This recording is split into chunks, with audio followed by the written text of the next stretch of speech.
दक्षिणी भारत की हरी भरी हरियाली के बीच बसे एक छोटे से गांव में राजन नाम का एक विनम्र व्यक्ति रहता था। वह अपने मनमोहक कहानी कहने के कौशल के लिए पूरे गांव में जाने जाते थे।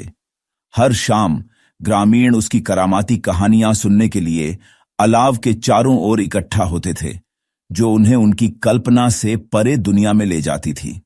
एक गर्म गर्मी की शाम, जब सूरज क्षितिज से नीचे डूब गया और रात के आकाश में तारे चमकने लगे, राजन ने एक विशेष कहानी साझा करने का फैसला किया, जो उसके परिवार में पीढ़ियों से चली आ रही थी। यह भगवान विष्णु के वामन अवतार के बारे में एक कहानी थी, जो दैवीय साजिश और ब्रह्मांडीय आश्चर्य की कहानी थी। राजन ने अपनी कहानी की शुरुआत एक नाटकीय अंदाज के साथ की। उसकी आवाज में युगों का वजन था। बहुत समय पहले दिव्य क्षेत्र में बाली नाम का एक शक्तिशाली राक्षस राजा मौजूद था। वह अपनी वीरता और न केवल पृथ्वी बल्कि स्वर्ग को भी जीतने की इच्छा के लिए जाना जाता था। भगवान विष्णु के प्रति बाली की भक्ति अद्वितीय थी और यह समर्पण उसे लगभग अजेय बना दिया। ग्रामीण करीब आ गए। अलाव की टिमटिमाती लपटों से उनके चेहरे चमक उठे।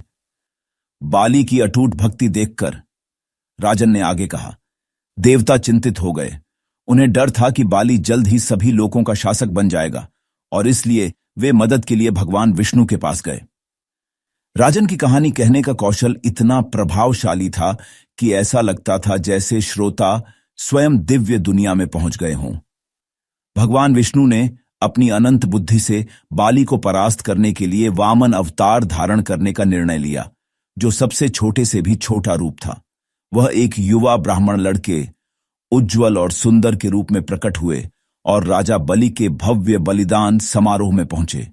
राजा वह अपनी अपार उदारता के लिए जाने जाते थे, इसलिए भगवान वामन ने एक साधारण सा वरदान मांगा, भूमि का एक टुकड़ा जिसे 3 कदमों में तय किया जा सके। जैसे ही राजन ने कहानी का यह भाग सुनाया, उसने अपने हाथों से भगवान वामन द्वारा उठाए जाने वाले 3 कदमों पर जोर देने का इशारा किया। युवा ब्राह्मण लड़के की प्रशंसा से भरे राजा बलि तुरंत सहमत हो गए, लेकिन जैसे ही पहला कदम उठाया गया, कुछ चमत्कारी हुआ। भगवान वामन ने उस एक कदम में पूरी पृथ्वी को कवर करने के लिए खुद को विस्तारित किया। दूसरे कदम के साथ उन्होंने स्वर्ग को ढक लिया। अब राजा बलि को समझ में आया कि यह युवा ब्राह्मण लड़का कोई और नहीं बल्कि स्वयं भगवान विष्णु थे। गांव वाली कहानी से मंत्रमुग्ध हो गए। उनकी निगाहें राजन पर टिक गईं। जैसे ही वह आगे बढ़ा, अपनी मूर्खता का एहसास करते हुए राजा बलि ने भगवान वामन के सामने झुककर तीसरे कदम के लिए अपना सिर अर्पित कर दिया। बाली के समर्पण से प्रभावित होकर भगवान विष्णु ने उसे पाताल में एक विशेष स्थान दिया, जहां वह ज्ञान और उदारता के साथ शासन कर सकता था। जैसे ही राजन ने कहानी समाप्त की, एक क्षण का मौन छा गया, जिसके बाद ग्रामीणों ने सामूहिक रूप से विस्मय की आह भरी। राजन की कहानी कहने की कला के माध्यम से उन्हें देवताओं और राक्षसों, बलिदान और दैवीय हस्तक्षेप की दुनिया में ले जाया गया था।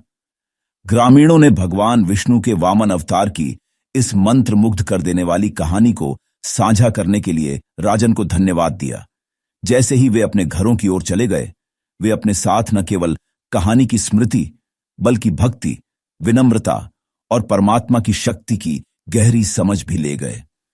राजन ने एक बार फिर कहानी कहने की प्राचीन कला के माध्यम से अपना जादू बुना था, जिसने उस रात अलाव के पास इकट्ठा हुए लोगों के दिल और दिमाग पर एक अमिट छाप छोड़ी थी। जय श्री हरि विष्णु।